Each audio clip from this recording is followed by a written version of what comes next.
Billy woke up to the sound of dishes clattering in the kitchen. He stretched, jumped off the couch and got dressed.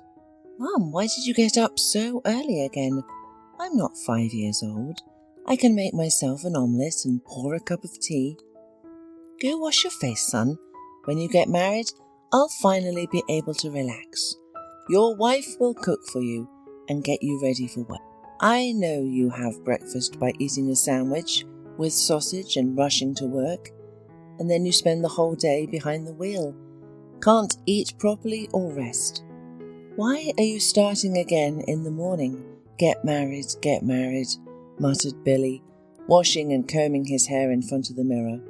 He didn't know how to explain to his mum that modern girls dream of a prince in a white Mercedes with a huge bank account and plenty of apartments. Billy was still living with his mother at the age of 30 and working as a bus driver. Of course, if he wanted to, he could save up money and buy a separate apartment with a mortgage, but he didn't want to move away from his mum right now. A 2-room apartment for the two of them was even too spacious, and he didn't want to leave his mum alone. She was a pensioner and it was already difficult for her to go shopping, and he carried heavy bags. Besides, it was much nicer to come home where you were expected. If only there weren't these constant talks about marriage. A picture from the recent past appeared before his eyes. He stood with a bouquet of peonies from the home garden at the entrance, and his beloved girl jumped out of a chic car with a bunch of burgundy roses. With difficulty hugging the huge bouquet, she, not noticing him, ran past and disappeared into the entrance. There were no explanations, tearful goodbyes. She just stopped answering his calls. He already guessed that it was all over, but after this scene, she stopped calling and coming. When she appeared on his doorstep after 6 months with declarations of love, he didn't yell or accuse her of infidelity. He just reminded her that everything between them had long been over. Indeed, there was no love left, only a dull pain remained. And although several years have passed, Billy has not met anyone else, and his mother still could not calm down. People say that if a man doesn't get married by the age of 30, he will remain a bachelor. "I've been dreaming of grandchildren, my dear son. Can't I enjoy them while I still have the strength and health? You're a tall, handsome, hard-working and kind man. Any girl would be lucky to have you, if you proposed to her." "Mum, why are you talking about brides again in the morning? Did you have some kind of dream or something?" He tried to change the subject. "Oh, what did I dream about today?" the mother began to remember. While she was retelling her latest dream to him, he quickly ate breakfast, got dressed, said goodbye to her and went to work. Today was a grey and heavy day. It was a dark, cold October, when there was no sparkling white snow yet, and the golden leaves had already fallen. Here it is, the familiar bus. Another workday begins. The trip is half an hour, and it's a weekday, so there are plenty of people. The bus was overcrowded, and there was no room to move. The departure time was approaching, and Billy was about to sit behind the wheel when he heard screams in the cabin. "Oh, you shameless one, get up, I say. My legs can barely walk and the bag is heavy. Give me your seat," shouted a full elderly woman. "The youth are completely ill-mannered now. They don't respect elders at all," someone from the bus supported. "I'm old. Your mother is old." The elderly woman was offended. But she should still give up her seat.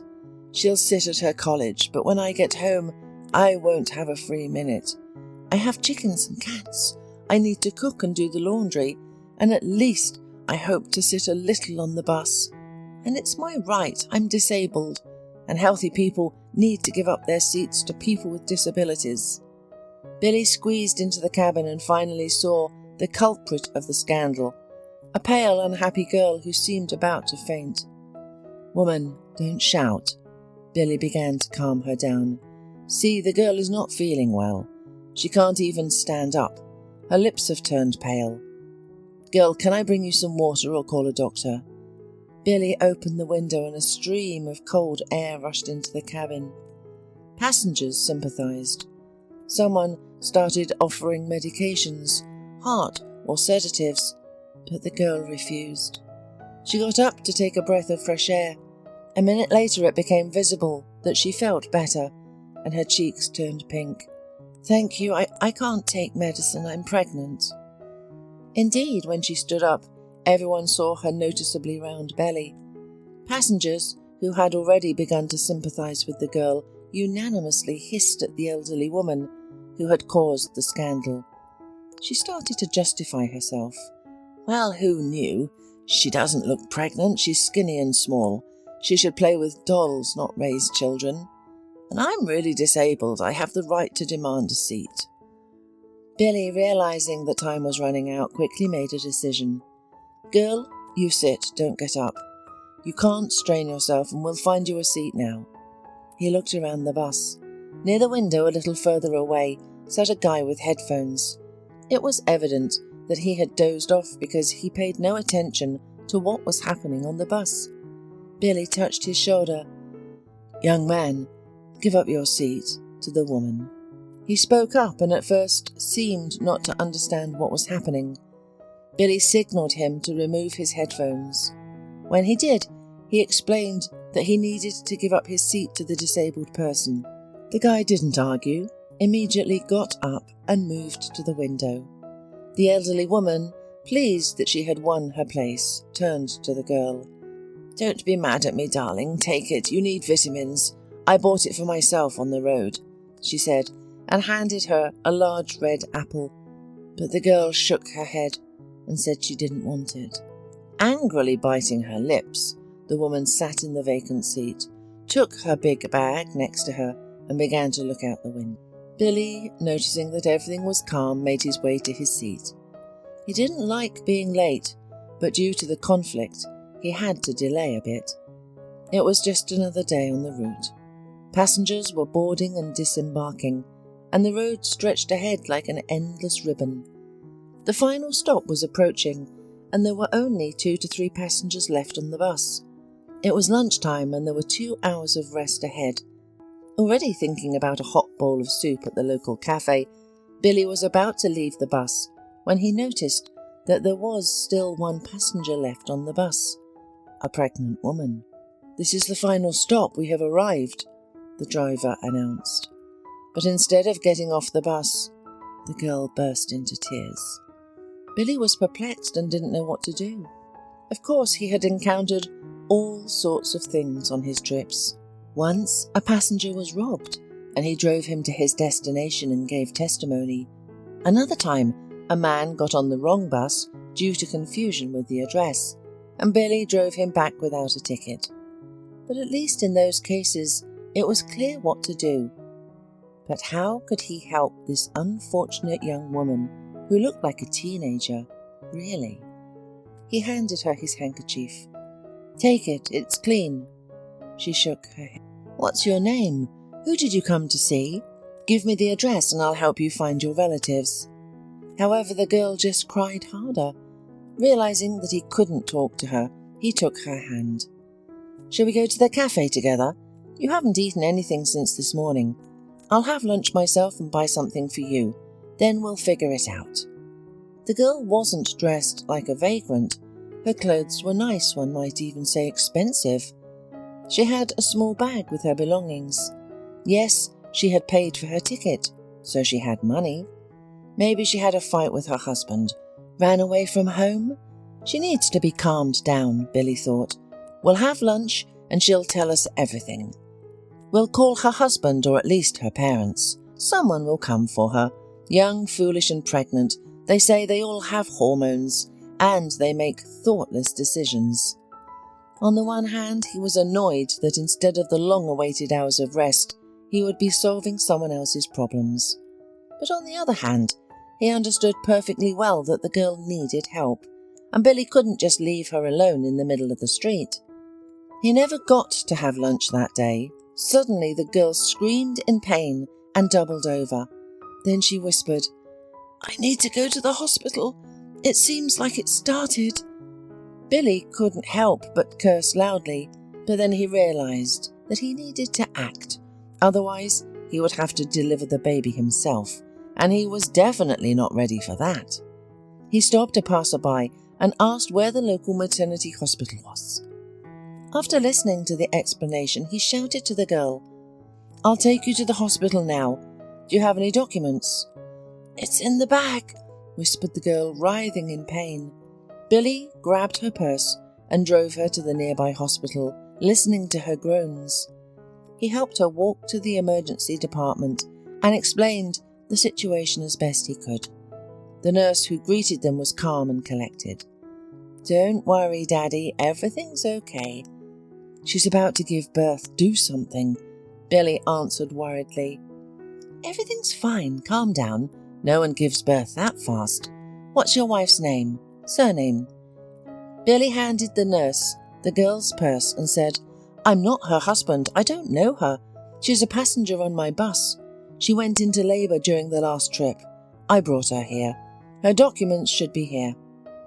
"Okay, we'll figure it out, but still tell us your name and phone number, just in case." Billy provided his details. By that time, the woman had been taken to the maternity ward. After completing all the formalities, Billy left the hospital feeling relieved. He was glad everything turned out okay, but he was still worried about the woman. Who was she? Why was she here all alone? He would probably never find out. In the evening, after returning from work, he thought about his strange passenger for a long time. He couldn't even sleep, remembering her tearful, sad, but incredibly beautiful eyes. He was already about to call the maternity hospital to find out who was born and whether everything was okay with her, but he remembered that he didn't ask for her name or surname. The next day, when he went back to work, he couldn't stop thinking about the woman. As his mother would say, she had captured his heart. He had almost decided to go to the hospital, find the nurse who had processed the documents, and ask about the girl when the phone rang. "Congratulations, your son was born." "What kind of joke is this?" Billy answered the phone in surprise. "Your wife, whom you brought to the hospital yesterday. Cheryl Colliman gave birth to a healthy boy weighing 4 kilos. You can visit your wife and don't forget to bring a gown, slippers and diapers for the baby. Maybe there's something else you need. Talk to the doctor." Billy's mood instantly improved. He asked for the ward number and promised to come at noon. And as soon as he was free, he bought everything he was asked and went to the hospital. When the nurse found out who he had come for, she was glad. "Oh, this is the woman with no relatives or acquaintances. She was just saying today that she had no one. So, you're probably the dad. Your son was born strong. Cheryl had been crying all day. We were so afraid that the milk would disappear because of the stress. She said she had nowhere to go." 10 minutes later, Cheryl was telling him her sad story. It turned out to be commonplace. She went to study, met a guy, got pregnant, and he started dating her best friend. She caught them in bed, couldn't forgive either of them, dropped out of college and went home, but didn't tell anyone what had happened to her. She simply said she would enroll in another college. She hid her pregnancy until the very end. Her mother had died a long time ago, and her father didn't notice until her belly became huge. When acquaintances began to ask whom they were expecting, a boy or a girl, her father finally realized what was happening. There was a terrible scandal. After that, Cheryl packed a few things, took her documents and left home. What kind of father is he? Billy thought. Probably some drunkard. How could he not notice that his daughter was pregnant and about to give birth? But he didn't say anything about it. He simply suggested, "You can stay with me for a while, then we'll figure out what to do. You can't go out on the street with a child. Please let me know when you're discharged and I'll come and pick you up." He just put the facts in front of her by bringing the girl and the baby. "Mum, this is Cheryl. She'll stay with us for a while."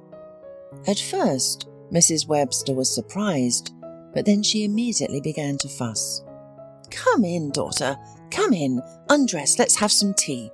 Let me hold your handsome newborn for a while." Cheryl and the baby were given a separate room. Billy moved temporarily to his living room. When Cheryl and her child slept, he told his mother her story. She just shook her head. "Okay, if it were a bride, but this is a stranger's child, a stranger woman. Why, son, you need to think about your own family, and you don't even know if they're any good. Maybe she's a thief or something else. What if she abandons the child and leaves? Why do we need this headache?" "Mum, she's not an alcoholic or a thief."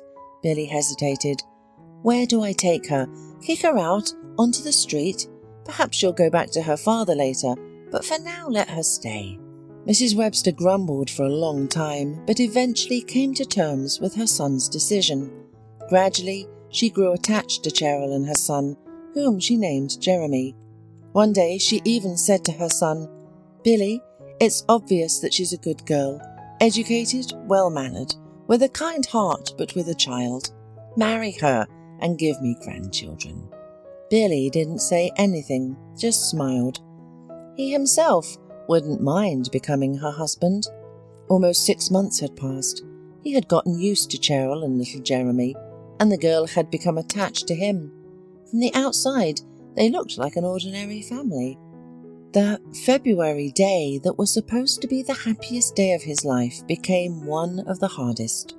On February the 14th, he came home with a huge bouquet of roses, asked his mother to look after Jeremy, and prepared a romantic dinner for Cheryl. When they sat at the table by the flickering candles, he proposed to her. Billy hoped she would agree, but the woman became embarrassed, blushed, and went into her room. He took it as a refusal, threw the prepared bouquet on the floor, and left with his friends to a bar.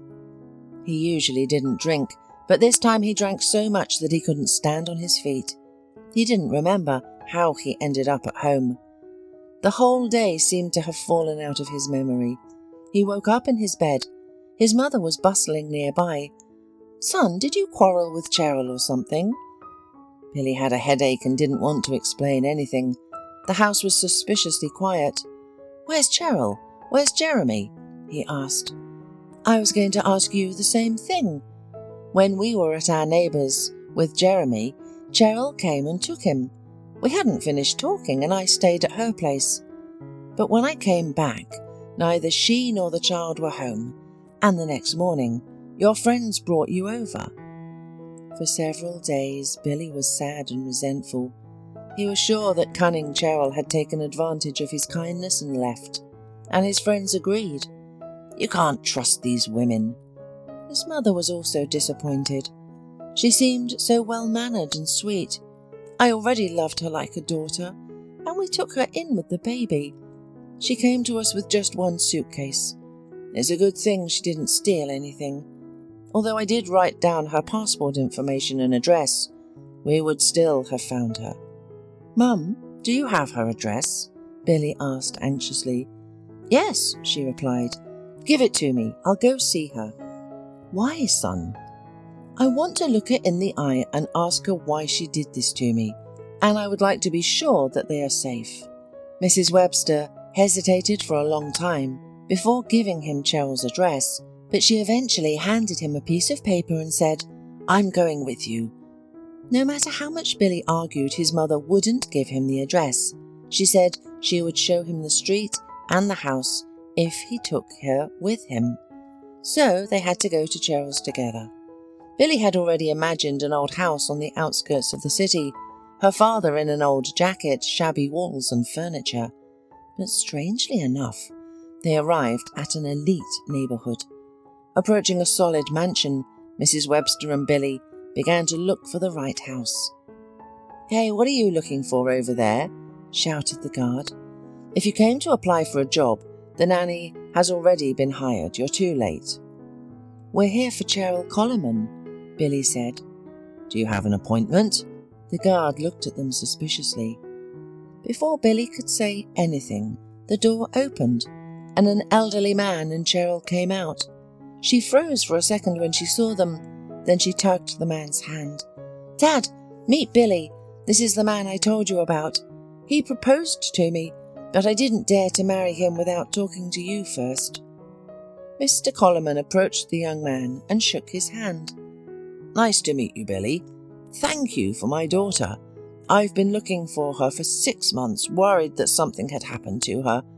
I hired detectives, but it was useless. They said there were no leads. I couldn't find peace anywhere, and then she came back on her own with my grandson. She says she wants to get married, but she's afraid I'll get angry again." "But I should get angry. She's alive and well, and there's even a grandchild. I always dreamed of an heir. I'm just an old fool who lives at work, spinning around all day and not seeing anything around me. And what do I need all this wealth for if there's no one dear to me nearby? Get married. I bless you. I want to rest a little. I'll help raise my grandchild. You'll be my assistant. I wouldn't trust anyone else, but I trust you. You're a good guy." Billy, stunned by everything that was happening, looked only at Cheryl. "So you agree?" "Yes," the woman replied, and she threw herself into his arms. And Billy's mother stood there, happy and content. That was her son. What a good man. He helped a poor, unfortunate woman in distress, and it turned out she was like a princess. Miracles do happen.